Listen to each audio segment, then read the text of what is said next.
ഈ വീഡിയോ ഒന്ന് കണ്ടു നോക്കൂ. ചേട്ടൻ ബിസിയാണോ? നീ പറഞ്ഞു.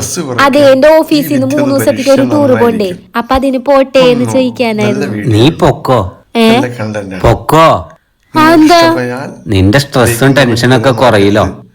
എന്റെ സ്ട്രെസ് കുറയ്ക്കാനോ? അത് എന്നെ പറഞ്ഞു വിട്ടിട്ട് നിങ്ങൾക്ക് നിങ്ങളുടെ സ്ട്രെസ് കുറയ്ക്കാനോ? ഞാൻ പോയിട്ട് വേണം നിങ്ങൾക്ക് നിങ്ങളുടെ കൂട്ടുകാരുടെ കൂടെ കുട്ടിച്ച് ഇവിടെ കിടന്ന് എഴയ്യാൻ. വെറുതെ അല്ല ഞാൻ ചോദിച്ച വഴിക്ക് എന്നോട് പൊക്കോളാൻ പറഞ്ഞത്. എന്നാ നീ പോവണ്ട. നീ പോവണ്ട. എന്താ? ഞാൻ പിന്നെ എല്ലാ കാലം നിങ്ങളുടെ അടിമയായിട്ട് നിങ്ങളുടെ കാൽ കീഴിൽ ഇവിടെ കട്ടക്കാം. നിങ്ങളുടെ തുണിയോള് കഴുകി നിങ്ങൾക്ക് 3 നേരം ഭക്ഷണം കഴിക്കാൻ തന്നെ ഇവിടെ കട്ടക്കാം. അല്ല, ഞാൻ ഇപ്പൊ എന്താ പറയണ്ടേ? നീ ടൂറിന് പൊക്കോന്ന് പറയണോ അതോ നീ ടൂറിന് പോണ്ടാന്ന് പറയണോ? ബെസ്റ്റ്. നിങ്ങൾക്ക് എന്തെങ്കിലും സ്വന്തമായിട്ട് ഒരു അഭിപ്രായം ഉണ്ടാ? എന്നാ നീ പറ, ഞാൻ എന്താ പറയണ്ടായിരുന്നേ? ആ 3 ദിവസം ഞാൻ നിന്നെ എങ്ങനെ പിരിഞ്ഞിരിക്കും മുത്തേ? അങ്ങനെ ചോദിക്കണായിരുന്നു. അതിൽ ഈ പ്രശ്നം തീർന്നേനെ.